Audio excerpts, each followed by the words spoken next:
Oi, gente. Boa tarde. Estamos aqui de novo, mais um sábado para a gente conversar sobre joalheria, joalheria contemporânea, joalheria como expressão de arte. E o tema de hoje é muito especial, porque a gente vai falar um pouco sobre a iniciativa do Brasil Jewelry Week. É um sábado, todo mundo que consegue vir aqui nesse nosso horário já sabe que todo sábado eu tenho trazendo essas lives para justamente trazer informação e conversar com todo mundo. Eu acho que o intuito sempre é a gente trazer informação. Então eu vou começar a contar um pouquinho da história da Cris Barban. Eu conheço a Cris desde 2017, quando a gente fez uma entrevista para a revista Bazar. Eu estou até com a revista aqui, vou mostrar para vocês, para essa edição da Bazar. Obrigada, Renato, que já está aqui.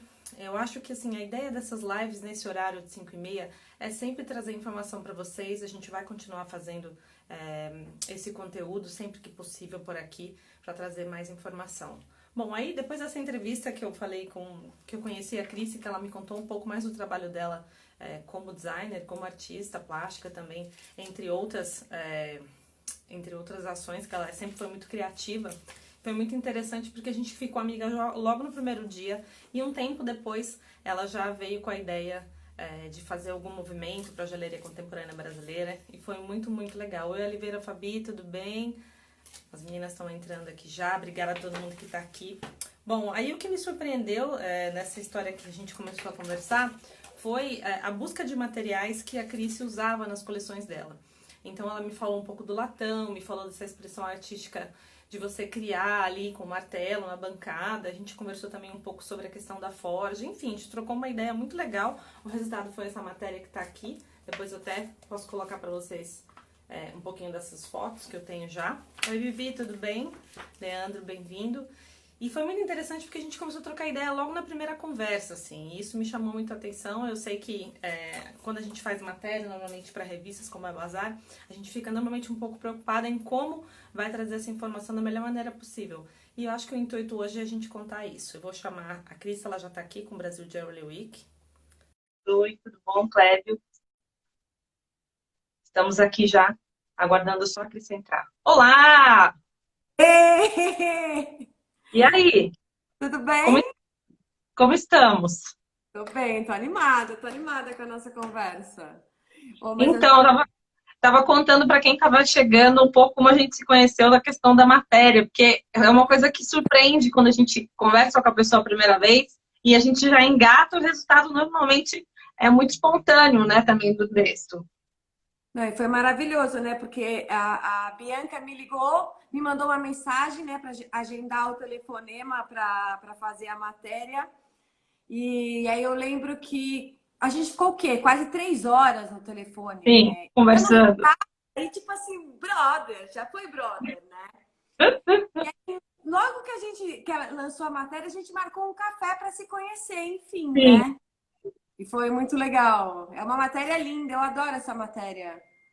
que bom, é. Eu acho que quando a gente tem um trabalho de informação que é escrito de forma atemporal, contando a história da pessoa, que normalmente quando a narrativa da joalheria tem isso, a matéria fica mais rica. E eu acho que esse é o grande desafio, né, Cris? A gente vai falar um pouco aqui sobre o Brasil Jewelry Week, essa iniciativa que nasceu logo depois, né? Eu me lembro que foi muito rápido, a gente se encontrou, você me contou mais ou menos da ideia, e quando eu vi o negócio nasceu, foi super assim, rápido e feliz a iniciativa, né? Olha, a Rô tá aqui também mandando um beijo. Ah, que ótimo, maravilhosa. Rô Machado, que ótimo. Então, me conta um pouco como foi essa trajetória entre a gente conversar e a ideia quando veio para você, assim, do Brasil de Early. Como que surgiu a ideia? Então, amada, na real, primeiro veio a ideia do núcleo, né? Então, É, quando a gente fez essa matéria, eu estava voltando a trabalhar com joalheria contemporânea. Eu tinha ficado uns 2 anos fora do mercado, com stop apertado, porque eu vim de uma história de joalheria contemporânea no atacado, lembra? Com a história do Fashion Room, do Xavier. sim. Então, logo que eu voltei nessa coleção de borboleta, que eu tô até usando uma peça aqui, ó, Ai, que legal. esse colar. Linda. Quando eu voltei com a coleção de borboleta, a convite da Alexandra, da Maison Alexandrine, logo no start dessa coleção, não fazia mais sentido para mim pensar em toda uma estratégia para minha marca. Eu comecei a ficar com vontade, na real, de me conectar com pessoas que trabalhavam como eu. O que é como Sim. eu?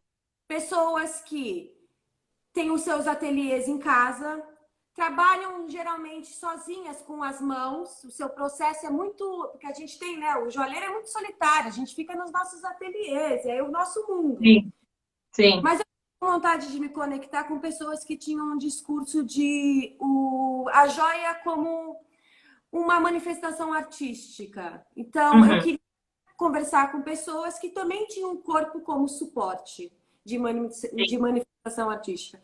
E aí nasce o núcleo, né? Que é onde eu começo a juntar esses joalheiros espalhados pelo Brasil num grande centro. E aí o núcleo é uma escola. O Brasil de Leroy, que eu acho que foi um evento muito natural de acontecer. A ideia dele, ele veio vindo de uma maneira muito fluida. Porque as uhum. questões dentro do núcleo são questões que levam a gente a ter respostas como criar o Brasil de Leroy.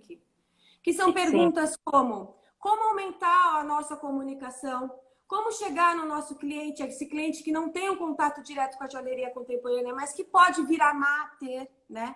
Porque uhum. é um maravilhoso, né? A joalheria contemporânea é um discurso muito especial, né? Onde a gente real pode posicionar essas obras sobre o Sim, corpo. vestíveis, né? É muito íntimo, né? É uma relação. A artes visuais a gente admira, né? A gente tem aquela coisa de espectador. A joalheria, Uhum. a gente tem uma coisa de toque, né? A gente cria-se uma relação com as nossas joias. Você tem isso também, não tem? Tem. Você sabe. É engraçado porque, assim, quando a gente conversou a primeira vez, depois eu fui no núcleo para levar um grupo de alunos do IED, e era assim, era na sua casa, mas um ambiente muito criativo. Eu acho que a gente tem também um extremo que a gente já conversou. Olha, a Jana está aqui, from General Fluids lá da Itália também para acompanhar a gente. Cláudia, bem-vindos. Eu Ah, acho que tem uma coisa muito importante, Cris, que você consegue agregar, que você tem um olhar de moda, de publicidade e da joalheria contemporânea. Então, para mim, foi natural ver o desenvolvimento dessa criação do núcleo como um núcleo mesmo, que nasceu e que, entre aspas, fomenta e faz essa nutrição desses criativos todos. E, obviamente, depois que isso está pronto, porque assim, eu vejo que você tem um processo, e vejo os meus amigos que são criativos, tem um processo de criação, maturação e entrega. Depois tiver que fazer uma outra coisa. Eu acho que o núcleo ele tem um pouco isso, né? o núcleo tem isso. A gente está sempre pensando, e agora? O que a gente pode fazer para continuar crescendo e aumentando? A gente tem essa inquietação aqui total. É. E aí, E o desafio foi você colocar isso nessa primeira empreitada que foi subir esse evento, né? Tirar os joalheiros e você também. Oi, Marino, tudo bom? Tirar você também desse núcleo para colocar a cara a tapa no desenvolvimento de um evento, né? Como que foi esse primeiro desafio? o primeiro desafio, quando a gente pensou. Primeiro, a gente acompanha, né? Hoje eu tenho uma equipe de estudo o que está acontecendo no mundo. E aí a gente vem Uhum, posicionando de 2017 para cá o surgimento de feiras internacionais. A gente tem o Athenos Dealer Week, a gente tem o Munique, a gente tem Nova York, a gente tem Milão, e todas uhum, edições diferentes. Então, quer dizer, Milão está na sua terceira edição. A gente está na segunda. Nova York está na segunda, que nem a gente. Então, a gente viu um movimento mundial acontecendo e aí a gente decidiu, pesquisamos na América Latina, não tinha nenhum evento desse. Então, a gente uhum, decidiu e colocar o Brasil no circuito desses eventos internacionais. Só que a gente sabia que a gente tinha que se conectar, que o lugar que isso fosse receber, né, o espaço, tinha que ter uma conexão com arte. Então, acho que o uhum. primeiro desafio do Brasil de Leroy foi achar um espaço relacionado com arte para abraçar esse evento.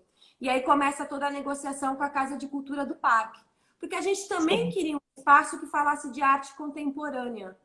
E a Que, Casa de que Cultura. ligasse uma coisa na outra, né?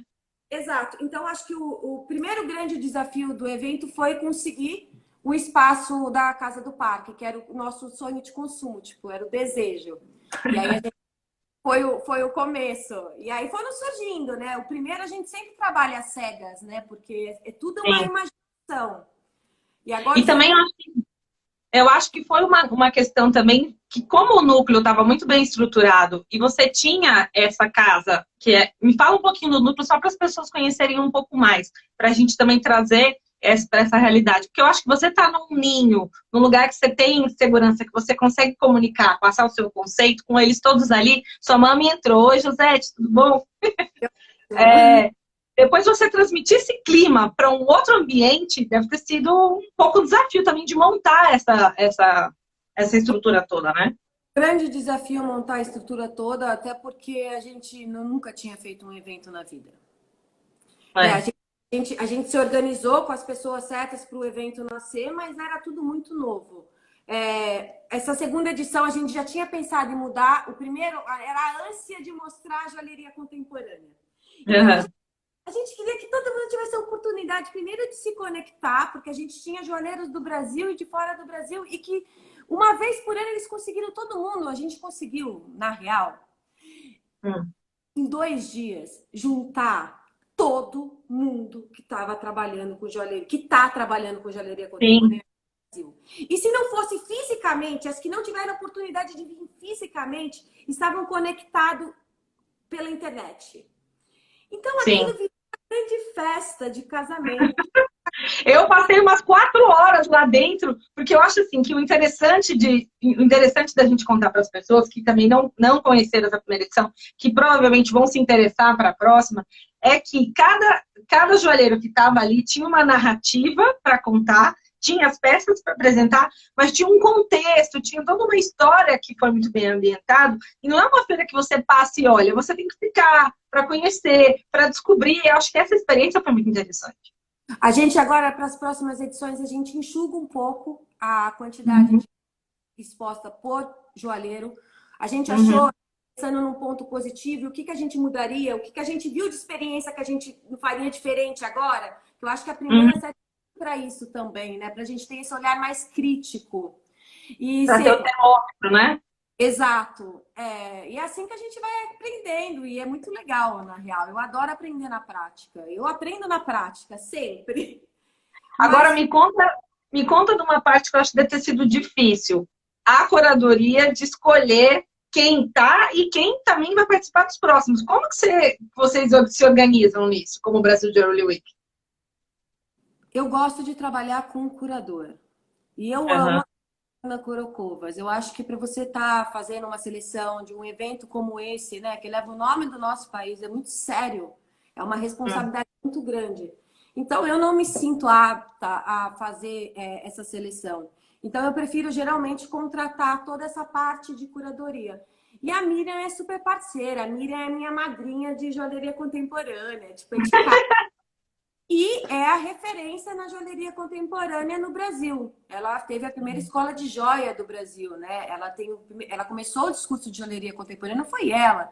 Imagina, eu não tinha nem nascido, Bianca. Na década Ela é de. maravilhosa. Ela é Era maravilhosa.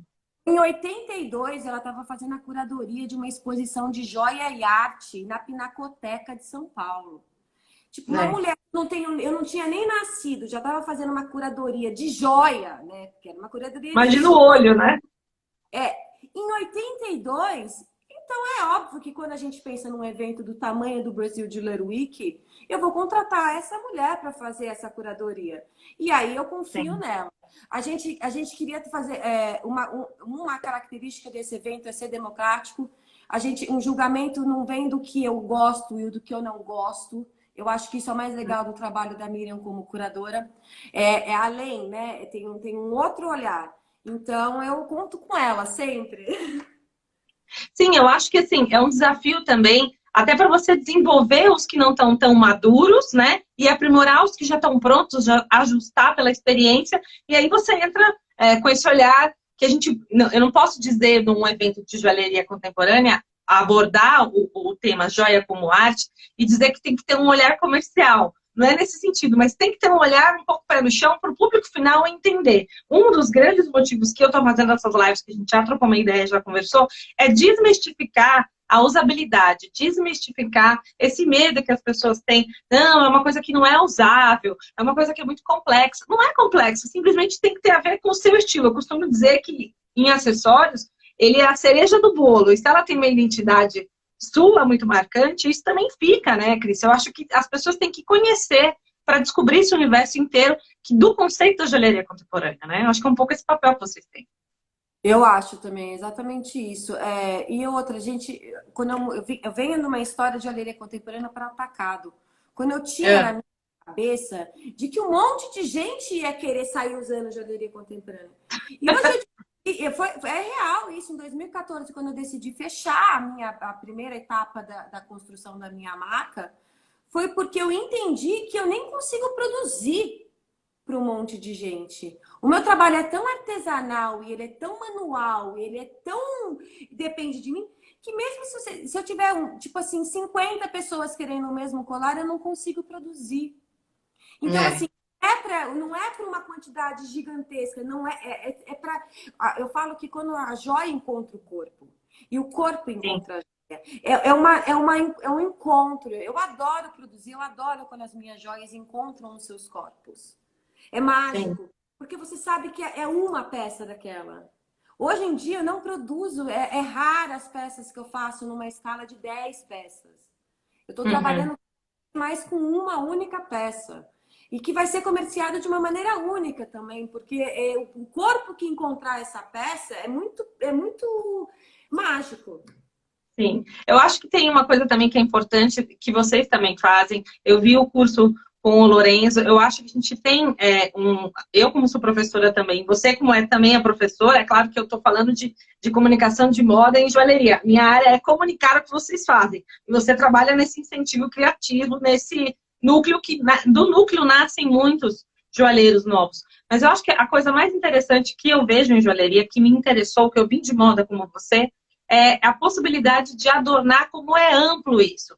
E aí a gente está falando de joalheria contemporânea, não usando só metais nobres. Eu me lembro que na matéria você me falou muito sobre o latão banhado a ouro. Hoje a gente tem todas as grandes marcas aqui, teve o Natan, que também é um outro amigo meu, várias pessoas entrando. As altas joalherias comerciais estão olhando para materiais como a prata, por exemplo, que o ouro está no preço nas alturas, e isso também destaca o design. Eu acho que assim, daqui para frente, cada vez mais o desafio de vocês, criativos, vai ser impactar com o design, porque nós, consumidores, a gente está aprendendo a consumir essa joalheria com informação, com design, com história.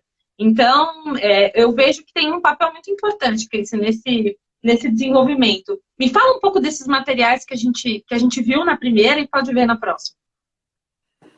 Eu acho que o grande diferencial, né, o divisor de águas de uma joalheria mais tradicional, uma joalheria mais clássica para a joalheria contemporânea é exatamente a parte do material. Só que a joalheria contemporânea não é que precisa ter um material diferente para ser joalheria contemporânea. Uhum. Joalheria clássica, você não entraria numa joia, isso, prata, né? A prata ainda pode não ser joia. É muito assim, a pedra, esse diamante ou esse ouro. O material, ele é o protagonista. Quando a gente está na joalheria contemporânea, o material para a gente não importa. Ele é um meio, ele não é um fim. Então, eu vou trabalhar com um material que o meu processo criativo está pedindo. Então, assim, ele não é protagonista. Pode ser que eu faça uma joia contemporânea de ouro. Porque aquele processo criativo estava me pedindo a cor do ouro. E pode continuar sendo contemporâneo. E eu posso trabalhar como, quer ver? Eu peguei aqui, ó. Essa aqui é uma joia do Dirk. O Dirk, eu vi o Dirk, maravilhoso. O Dirk é maravilhoso. Isso daqui, gente, alguém sugere? Alguém quer dar uma sugestão? Que material é esse? Ó, é um brinco. Maravilhoso. Que material é esse? Você chuta? Para mim, isso parece um papel. Para mim, aqui eu tô vendo pela câmera também, né, gente? Patrick, tudo bom? Isso é saco de lixo. Maravilhoso. Isso é saco de lixo. Isso é joia contemporânea. Ele tá com prata aqui e é saco de lixo. E o Dirk faz um trabalho de saco de lixo. Minha mãe, isso é ferro. É. Isso é ferro com pirita. Lindo. Tema bem orgânico, né? Eu tenho essa daqui, que é uma coleção que eu fiz de cocum. Ah, essa eu amo, que é toda de placa, placa, placa. Ela não tem solda, ela é só de encaixe. Então, ela tem todo esse movimento sem nenhum ponto de solda. Isso Aham. ela tão. Mas é uma peça que só tem essa. Sim. O trabalho que isso daqui dá é para Eu, enlouquecer. eu fiz uma matéria que eu acho que você deve ter visto um tempo atrás, até comentei com você, para a Folha de São Paulo, falando sobre joias como objeto de arte de investimento de colecionadores. Eu acho que tem esse outro lado também. Muito talentoso, tem galerias já no mundo inteiro. Eu queria que você desse algumas dicas assim para quem vai viajar, porque agora a gente está nessa fase incubada, mas depois a gente vai querer sair para o mundo. Cara, Existem várias galerias que põem, né, isso. eu dou uma dica de um site que é o Clint02. É tudo de joalheria contemporânea que tem no mundo, galeria, exposição, tudo tá lá. Depois eu te passo o endereço certinho para Tá, você postar para as pessoas que estão escutando. Lá tem todas as galerias, todas as exposições. O Brasil de Leroy que está dentro desse site também. Então, legal. assim, ali resume o que está acontecendo no mundo. Eu acho que é isso. Ótimo. E tem sim, aqui no Brasil tem colecionadores de joalheria contemporânea. Eu conheço colecionador. Eu adoro colecionar joalheria contemporânea. Quando eu posso, eu consumo os designs, o Dirk mesmo, esse brinco, eu amo dele. E eu tenho mais umas peças aqui para mostrar. Você quer que eu mostre agora? Vamos ver. Vamos ver. Aí você vai me falando um pouquinho delas. Greta Atelier, tudo bem? Gente, tem um pessoal super legal aqui. Obrigada, gente, que tá aqui assistindo. Vai ficar. Ai, que mara, isso aí. Não, essa Isso é peça aquele que tá no site, que é de vestir. essa é uma coleção que chama Além, que é toda de cobre, né? Essa parte de trás do colar. Aham. Lindo. E aí eu tenho essa peça aqui, ó, por exemplo. E ó, tá vendo? Aqui eu queria, aqui o que me interessava não era o bordado, então aqui faz sentido esse material. Isso é uma manga, né? Incrível. Bianca, Quantas horas? Isso foi você que fez ou não? eu não, imagina, sabe quem bordou isso pra mim? Você não vai acreditar, amada. Ok. Bordadeira do Denner. Adoro. A bordadeira do Denner tem 80 anos, mora em Atibaia, descobri essa mulher. Corri fazer uma coleção de bordados só para poder falar que ela ia bordar para mim. Amiga da bordadeira do Denner. Ela bordou isso aqui, foi uma semana, e ela que ela borda, que ela nem olha para a linha, imagina. Cala a mão. Mas, gente, o Denner, só para localizar quem tá aqui, Denner foi o primeiro estilista brasileiro lá no auge dos anos, nem sei quantos, 50, 60, que era o concorrente direto do Clodovil e foi um grande estilista de expressão internacional. E aí eu vou pontuar um pouco a história da Cris, que a Cris também tem uma ligação com o universo de moda. A Cris estudou em Londres também, porque eu me lembro que ela me contou que o sonho dela era trabalhar com o Alexander McQueen na época, que era vivo ainda. Então, a sua ligação com moda é profunda. Não consegui, meu. Esse sonho eu vou morrer com ele, cara. Que saco, né? Eu te juro, mas quando Alexander McQueen se suicidou, a moda perdeu um encanto pra mim, sabia? Cara, Eu acho que o lado criativo, eu acho que lugares como o Núcleo e eventos como o Brasil Jewelry Week, eles abrem portas para você expressar a sua criatividade. E o que eu quero pontuar, e vou falar com você várias vezes durante essa live, é que é legal as pessoas conhecerem e desmistificarem que essa joalheria, ela é uma arte vestível. E a diferença que faz na sua vida, quando você tem uma peça dessa, o empoderamento que dá é muito grande. Eu acho que tem isso também. então, né? Ó, quer ver? Esse aqui, aquele lá é super barato. Mas esse é um colar dos bordados, né? À frente e atrás. Sim. Super tranquilo, né? Tipo, de usar. Esse colar aqui também. Né? Tipo, não tem. Lógico que peças assim, né? Que nem esse colar, eu uso também. Adoro. Amo usar esse colar. Eu vou usar ele numa ocasião que pede ele, né? Esses daqui já dá para sair usando na rua. Maravilhoso. Eu tô seguindo uma galera muito boa, Bianca. Tem um pessoal ótimo aqui. Gente, obrigada que vocês estão aqui. Jana, todo mundo. Eu queria que você me contasse um pouco, agora pegando o gancho no Alexander McQueen, como que você se descobriu nas joias? E aí, antes, obviamente, eu estou controlando o tempo aqui, para a gente contar sobre a nova edição, que você já me soltou as informações aí no grupo. Mas me fala como começou, você se descobriu nas joias, essa passagem de moda para joalheria. Você, Cris, que tem uma marca, que depois, gente, vocês podem acompanhar. Tem toda essa... A Cris tem o núcleo, o Brasil de Joalheria, que é a marca dela. E todos os filhotes que nascem do núcleo. Então, é um trabalho... Exato, eu adoro trabalhar. A joalheria veio muito junto com a moda. Eu sempre gostei dessa brincadeira com o corpo. A joalheria e a moda, elas funcionam no mesmo lugar dentro do meu cérebro, que é o lugar corpo adornado. A joia é uma roupa numa escala menor. E nasceu muito junto. Desde pequena eu sabia que eu queria estudar moda. E desde nova também eu já fazia brincos de argila e vendia para as amigas. E comprava miçanga e fazia coisa. Então eu sempre criei os meus próprios adornos, assim como as minhas próprias roupas.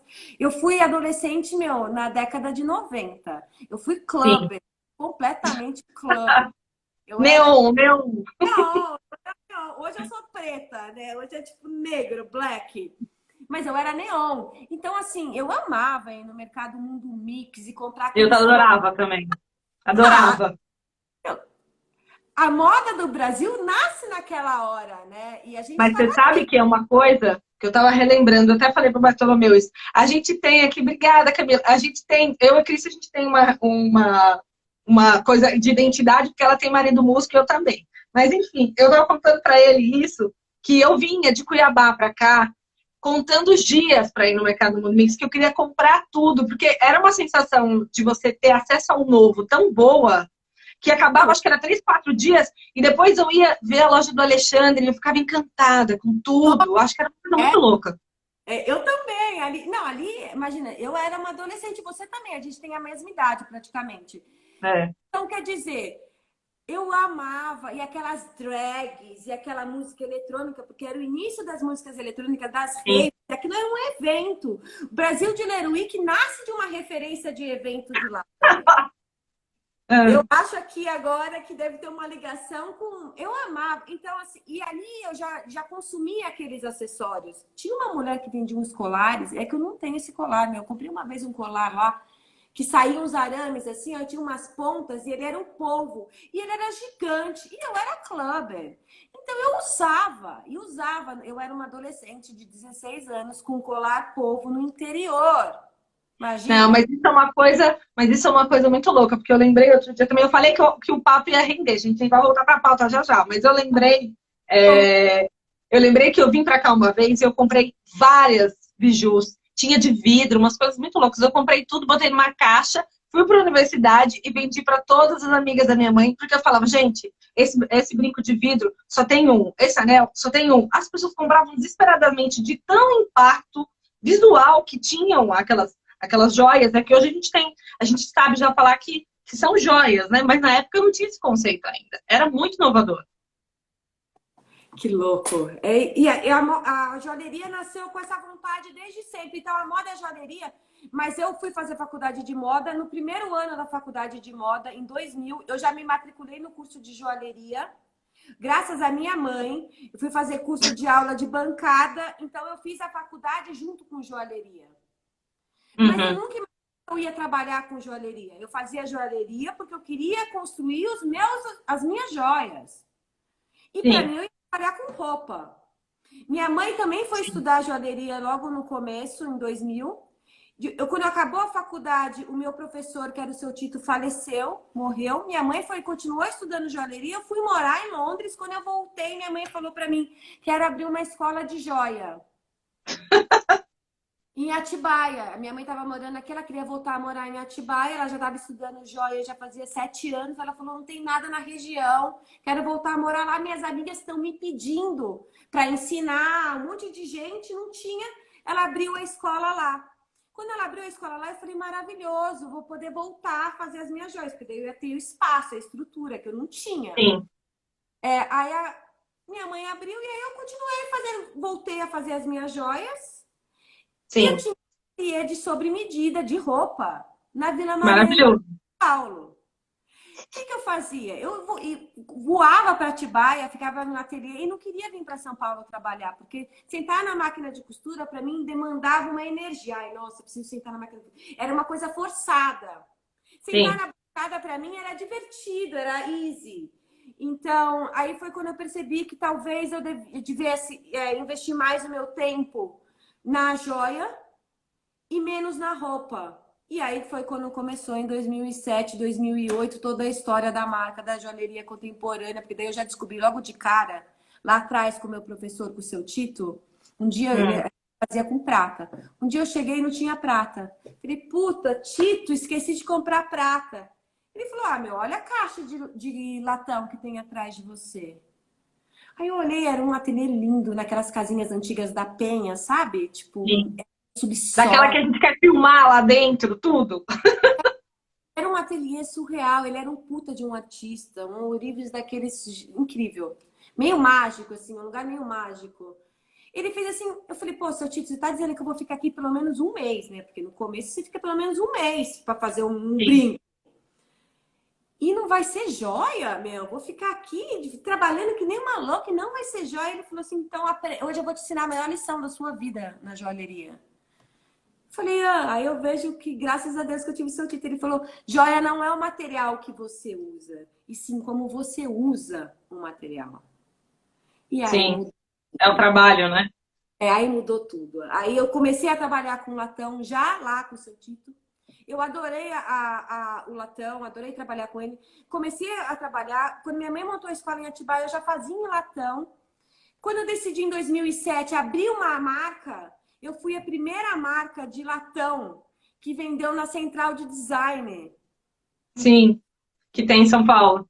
Pensa que ainda a loja ainda era no Shopping Jardim Sul.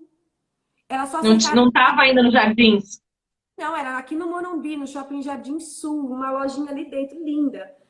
E ela falou, Cris, eu não aceito, eu nunca vendi nada na minha loja que não fosse prata e ouro, mas eu gostei tanto do seu latão que eu quero vender.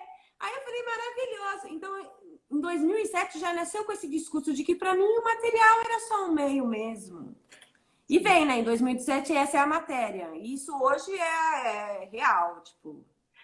Eu acho que também tem uma coisa que é interessante a gente dizer, que esse processo criativo que você teve a oportunidade de vivenciar é uma coisa que é importante também para as pessoas. Por exemplo, o que eu vejo nas alunas e que eu sinto às vezes nas clientes aqui da Agência Poção Brasil, que a gente atende muito esse mercado de joalheria, que às vezes a marca vem para a gente não tão madura ainda, e às vezes eu acabo olhando a coleção também. Mas eu acho que tem muito uma preocupação de enquadrar o processo criativo focado na venda.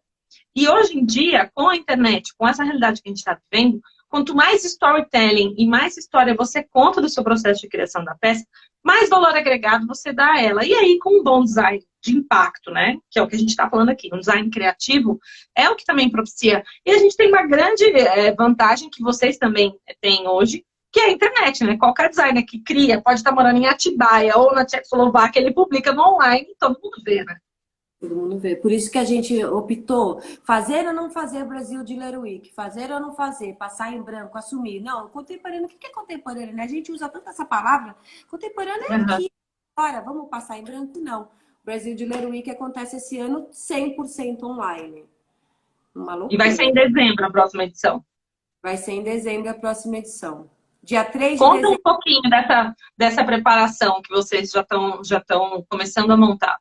Cara, o mais legal dessa preparação é que eu tô com uma equipe muito especial de inteligência artificial, que fazem Uhum. parte da equipe de mestrado da PUC.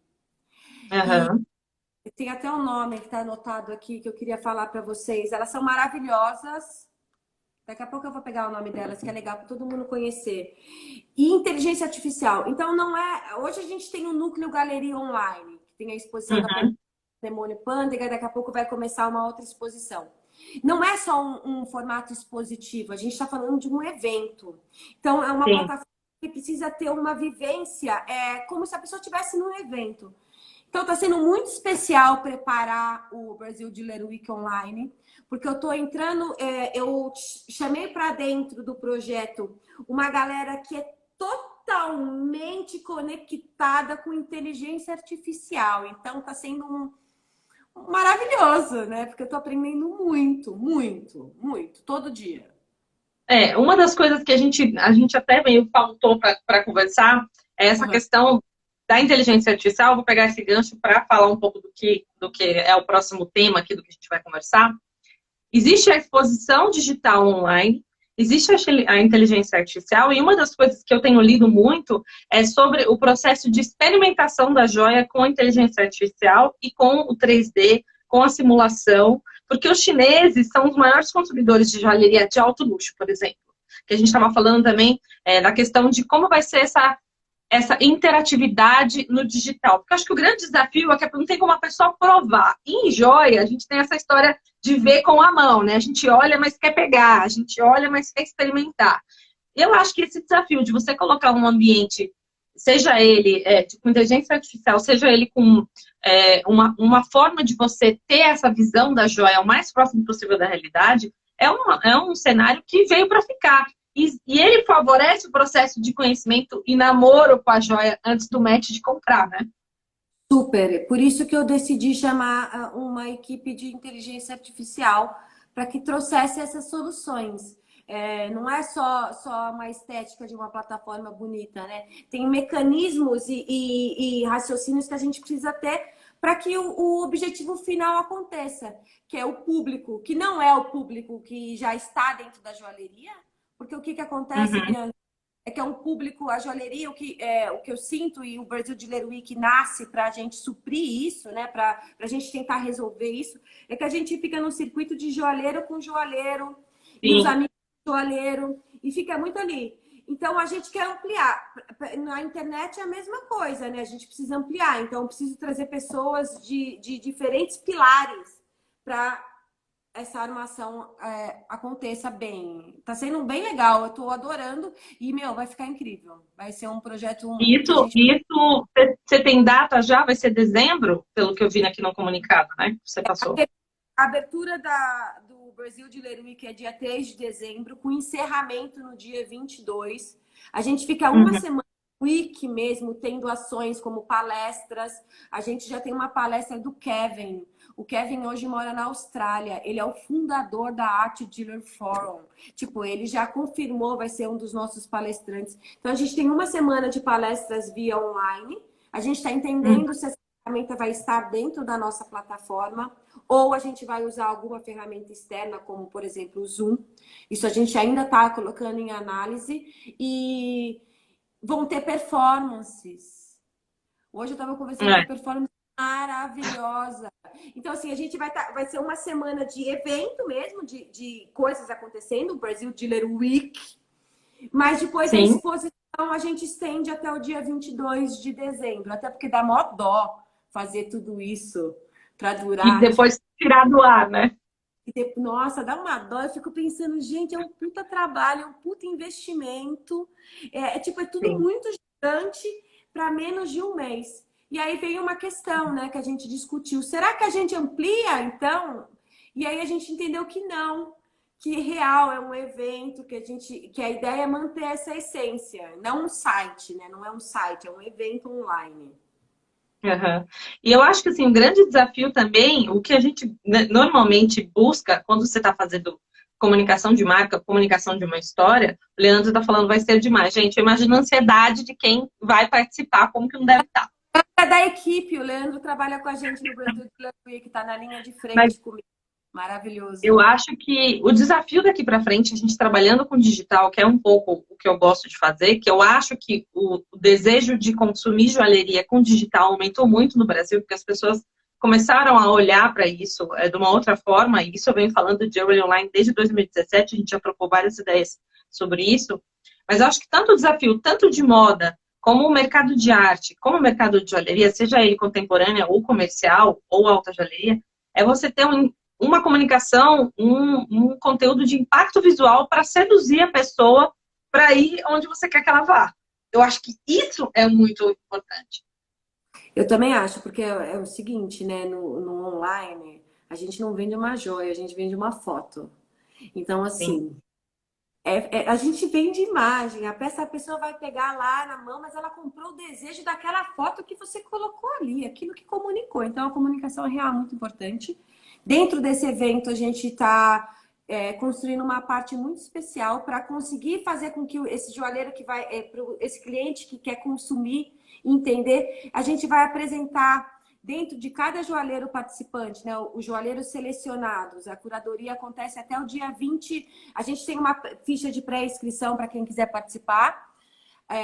E a curadoria acontece e os joalheiros que forem selecionados vão ter uma parte dentro da plataforma, onde vão apresentar o seu backstage, o que acontece para aquela joia nascer.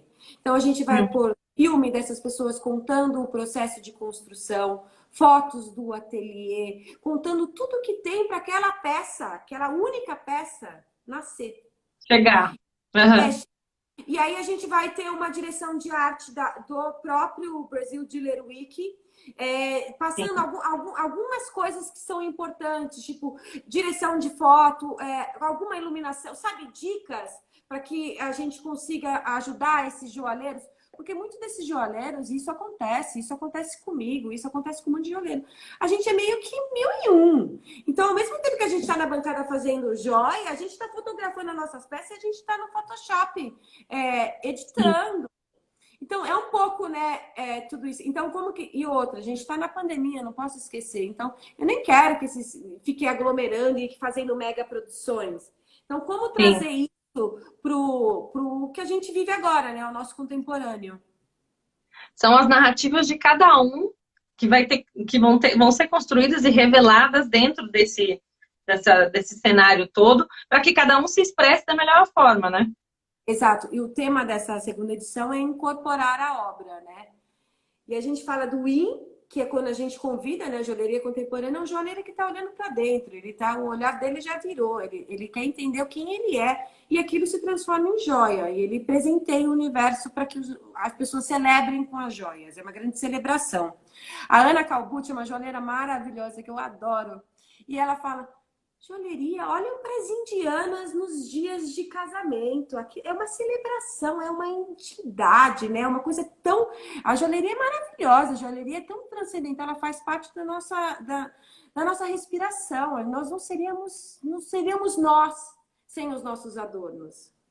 Sim. Tira a roupa, tira tudo, mas a gente vai inventar um jeito de se adornar. Uma vez eu acho que tem uma ligação também muito forte, que é um pouco um trabalho que quem tem sensibilidade nesse aspecto vê, que são duas tendências que eu vejo muito fortes de comportamento de consumo. É óbvio que nesse tempo que a gente está dentro de casa há quase 5 meses, eu estou estudando outras coisas, mas uma das minhas grandes curiosidades para desenvolver o meu trabalho de comunicação é entender como as pessoas despertam, como uma empresa, uma marca e um produto desperta o desejo de consumo para essa marca, né? É um dos grandes desafios que eu vejo. E uma das coisas que mais... Tem o pessoal da Argentina pedindo para você mandar abraço aqui para a Argentina. Abraço para a Argentina, sempre.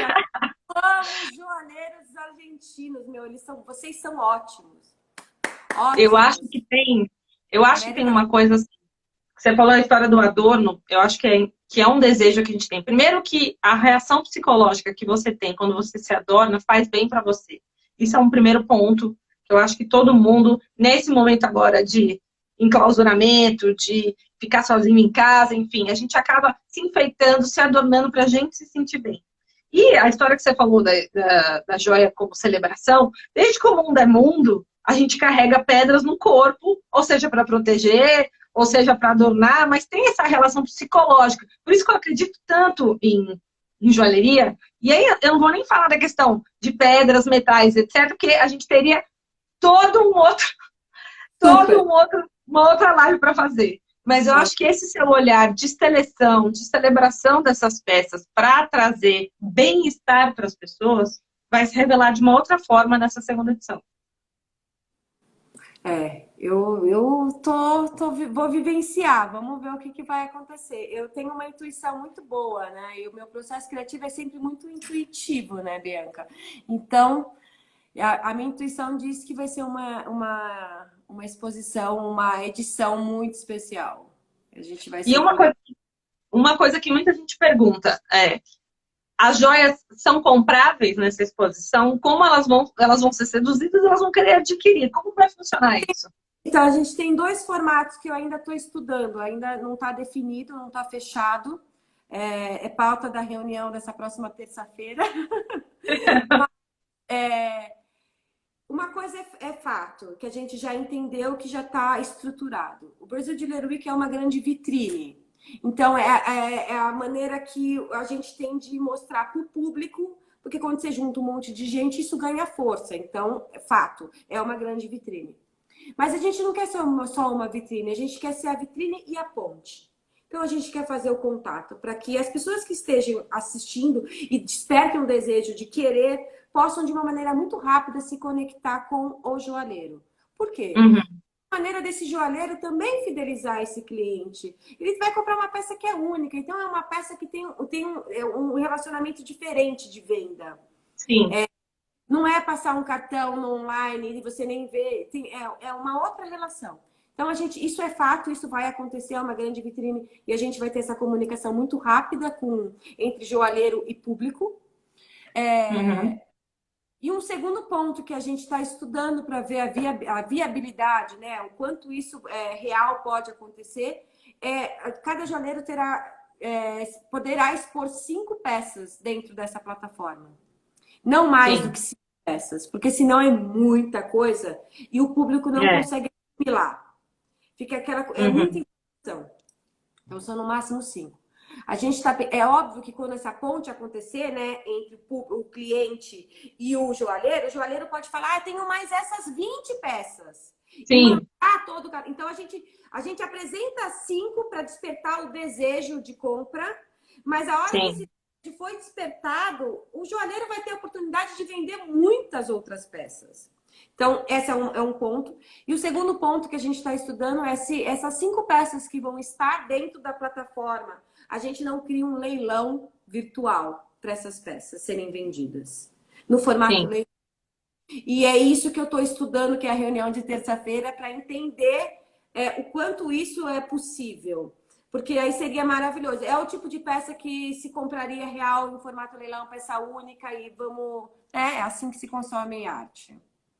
Tá falando que a foto no Instagram, enfim, o que eu costumo dizer é que visualmente no digital existe esse processo de namoro. Obviamente, se o impacto visual e design conquista, a pessoa vai querer entrar em contato. E o leilão, a meu ver, assim, em questão, com um olhar mais de objeto único, de arte e com uma história construída, eu acho que até valoriza mais. Mas enfim, aí é uma coisa que vocês ainda vão ajustar aí até o evento, né? Mas imagina que maravilhoso, né? A gente começar a criar essa rotina de você consumir joalheria contemporânea uma vez por ano num formato leilão. E depois esses leilões podem ser online e também presenciais. Porque, assim, o leilão meu pai, a gente andava a cavalo, tinha uma coisa de cavalo. Então, quando eu era criança, eu ia leilão de cavalo. Eu acho que é por isso que eu penso em leilão para joalheria, porque faz parte da minha memória leilão. E eu amava aquela atmosfera do leilão. Então, eu acho que trazer essa fantasia, essa magia... Tem uma coisa nobre, né? Vou te mostrar uma coisa nobre para você arrematar. Tem isso mesmo.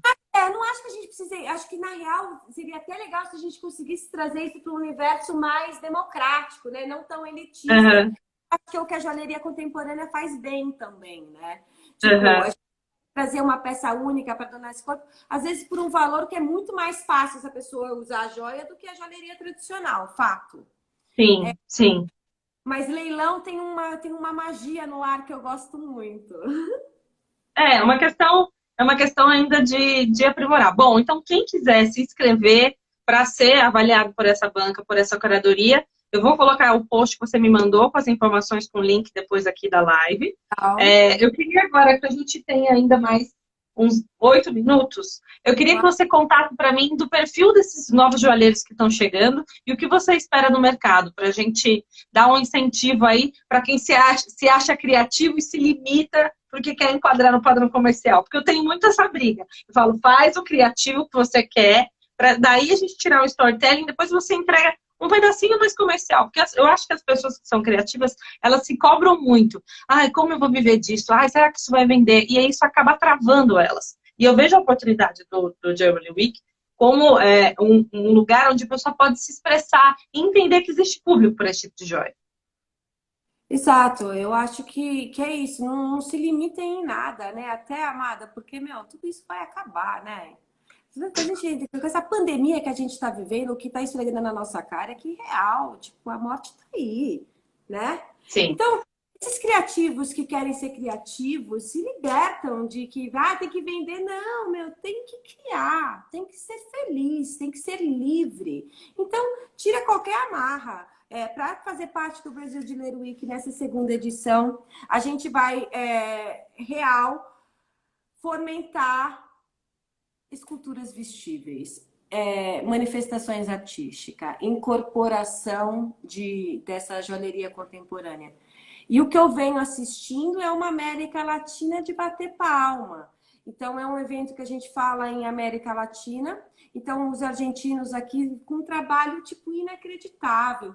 Os chilenos da Joia Brava com um trabalho inacreditável. A gente tem Jorge Manila. Jorge Manila, hoje, ele é referência na joalheria contemporânea do mundo. Ele é, tipo, top 5. Ele é o embaixador do Brasil de Jewelry Week, porque ele vem há 10 anos desenvolvendo um trabalho inacreditável na América Latina, como tutor, como curador da Bienal da Argentina, Jorge Manila, que é o curador. E ele abraça o Brasil de Jewelry Week como embaixador. Então, eu vejo muita potência criativa, e uma potência criativa pensando em continente mesmo, uma galera muito legal que se une aqui no Brasil, isso é maravilhoso. E através desse evento, a gente mostrar o talento da América Latina para o mundo. Através dessas plataformas, como eu falei, o Cliente 02, através do Kevin, do Art Jewelry Forum, tem plataformas.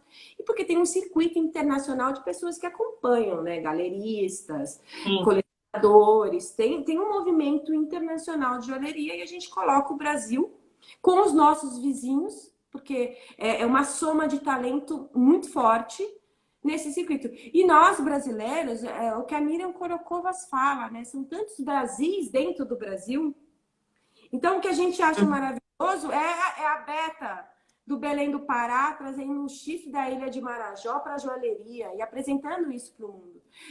Pegar a Carol Gomes, que é uma brasileira que hoje mora na Califórnia, que trabalha com uma massa incrível e trazer para a joalheria. Então, a gente vai somando todo mundo. E se libertem. Eu acho que para quem quiser se inscrever, é um lugar para você ter uma manifestação artística. A venda é consequência, sempre, sempre. Se você colocar a venda antes, pode dar. E eu acho que a função da arte, as artes tanto visuais como musicais, enfim, arte mesmo, o impacto da arte nesse momento que a gente está vivendo é justamente te ajudar a ter um escapismo, um respiro. Eu costumo dizer, ela falando com o Wagner, um amigo meu que está aqui, que estuda na Escola de Arte Sacra lá de Firenze, a gente estava discutindo um pouco sobre isso, falando que no todas as grandes guerras e crises do mundo vieram movimentos renascentistas, movimentos que renasceram, que tiveram expressões artísticas importantíssimas, porque as pessoas estavam tão tentando se libertar e fazer coisas para sair um pouco, até para conseguir segurar a barra pesada que é. E eu costumo dizer que em nenhum momento a gente está falando, entre aspas, de uma coisa que é superficial. Não é que a arte é superficial, né? Tem um pouco essa crise de identidade, crise de quem trabalha com isso. Nossa, mas eu estou vendendo aqui joia nesse momento. Falo, gente, mas é uma coisa assim, que você faz para você, você precisa ter esse ancoramento de arte. Eu entrevistei a Renata Barcelos, que acho que você conhece, que faz joias de cerâmica. E a Renata saiu daqui, foi trabalhar na Itália, martelando esculturas de mármore. Eu falei, gente, você saiu daqui e foi para lá trabalhar com mármore. Ela falou, Bianca, na minha escola, todos os professores falam que na hora que o escultor Leonardo da Vinci, enfim, que foi para Michelangelo, vinha um gênio da arte que ancorava nele para ele criar cada obra. Então, é uma canalização de energia que faz brotar esse tipo de coisa, né? Imagina, deve ser completamente visceral, né? Porque é seu corpo inteiro em movimento com aquela ferramenta. Gente, eu não vi essa live, quero assistir e conhecer essa mulher. Não, eu não fiz ainda. Calma, isso foi uma entrevista, calma. quando você for fazer, me apresenta ela, eu quero conhecer ela. Até porque eu tô brincando com cerâmica aqui também. Mas eu acho que tem muito isso. E o que eu queria pontuar, só pra gente terminar, que a gente já tá no fim, Vai eu sabia acabar? que uma hora tá? Daqui a pouco, 4 minutos. É pra gente olhar também para os pequenos designers que estão vendendo na internet, para a gente olhar para os pequenos, os tiozinhos que são artesãos, como o seu Tito era. Existem tanta gente talentosa, assim, que às vezes precisa de alguém criativo que está ali para desenvolver uma coleção, ou até para dar trabalho para eles nesse momento, né? Com materiais alternativos. Esses artesãos são a mão de obra mais rara e impressionante que ajuda a gente também, que gosta a ver coisas bonitas, né, Cris? Nossa, é maravilhoso. Eu tenho aqui dentro do núcleo escola, o Carlos. O Carlos é meu Orives há 15 anos. Ele é professor agora aqui dentro do núcleo. E o Carlos é Orives há 40 anos. É desses raros, sabe? Raridade. E a gente tem vários projetos legais. Daqui a pouco a gente vai ter novidades aí também. No aniversário de 1 ano, no dia 21 de setembro, a gente tem uma grande surpresa para a joalheria contemporânea do Brasil. Um presente de 1 ano de Brasil de Leiro Week. Legal. Me fala do núcleo um pouquinho, só para a gente fechar. Quem tem interesse de entrar em contato com você, qual é o Instagram? Conta para as pessoas o que tem no núcleo escola presencial e o que tem no online. Agora, só para a gente fechar. Tá, primeiro eu queria te agradecer, Amada, porque eu adoro conversar com você, adoro conversar sobre joalheria. Você também adora joalheria, né? E é Eu adoro. gostoso que também brilha o olho. E que fala com desejo, né? Então, maravilhoso, gratidão pelo convite. Obrigada. Pode me convidar mais vezes, que a gente se diverte aqui. O núcleo, na real, o núcleo joalheria é uma organização que tem ações dentro para potencializar, unir, adubar, fortalecer, propagar, comercializar, enfim, a joalheria contemporânea do Brasil e da América Latina. Então, dentro do Brasil, do núcleo joalheria, a gente tem o núcleo escola laboratório, o Brasil de Leiro Week, o núcleo galeria online e o núcleo ocupa que está parado porque é uma ocupação física. E cada ponto uma história dentro. Cada ação dessa é um núcleo, um braço dessa organização. O núcleo escola é um laboratório, então todos os alunos que entram aqui têm uma investigação, um trabalho muito individual. A gente entender a individualidade. Eu falo, né, que no meu trabalho eu busco a minha própria singularidade como a singularidade do meu entorno. É isso que me interessa. Qual que é a sua singularidade? Me mostra. Então, é isso que a gente faz dentro do núcleo o tempo inteiro. Cavar esses joalheiros que estão começando para entenderem que eles podem ser eles, que, por favor, sejam fiéis a vocês, em primeiro lugar. E aí, depois, a gente também dá o suporte para esses joalheiros que já foram fiéis a si, se encontrarem de novo. Terem suporte para manter. Porque é difícil, né? É difícil. Você tem que ser corajoso, né? Exige uma coragem quando você decide assumir que é isso que você quer. Então, para os corajosos que assumiram, a gente dá um suporte, tipo Brasil de Leiro Week, Núcleo Ocupa, exposição online, para a gente conseguir, na união, fortalecer. E vender mais, e poderem aparecer mais, e poderem viver mais da sua arte. É isso. É esse o grande... Cris, muito obrigada. A gente está com 1 minuto agora só. Muito obrigada pelo seu tempo, pelo seu carinho. Conta comigo sempre que precisar. Estou aqui ansiosa para ver tudo isso e acompanhar. O intuito das lives é sempre trazer informação e comunicar com quem gosta desse universo. E eu acho que a gente tem aí muito trabalho pela frente, mas sempre assim feliz, porque a gente tem certeza que existe muita criatividade no Brasil e a gente tem que mostrar isso para o mundo inteiro, né? Muito obrigada pelo seu tempo, pelo seu conteúdo e todas as informações. Quem quiser entrar em contato com a Cris, eu vou depois postar esse link da inscrição da próxima edição e a gente vai trocando ideias sempre em contato aí. Parabéns pelas iniciativas, por tudo. Muito obrigada mesmo por você ter aceitado o convite. Olha, na hora que acabou a nossa live, começou uns fogos aqui. Eu moro perto do Morumbi, né? Então tem um monte de... Enquanto não acaba a nossa live, você vai encerrar ou vamos deixar encerrar sozinho para ir conversando enquanto não acaba? Não, eu vou encerrar porque depois eu salvo. Mas assim, eu quero já deixar, assim que a gente terminar, eu já vou postar o que você me mandou da próxima edição com o link. Então, se você puder, falta 28 segundos. Me passa aqui os links todos dos sites das coisas que você me falou, tá bom? Tá bom. Beijo, beijo. Tchau, galera. Beijo. Obrigada por assistir. Tchau, tchau. Obrigada. Gente, muito obrigada. Tá acabando. Eu vou salvar aqui para vocês assistirem e colocar todos os links que ela falou. Um beijo, bom final de semana.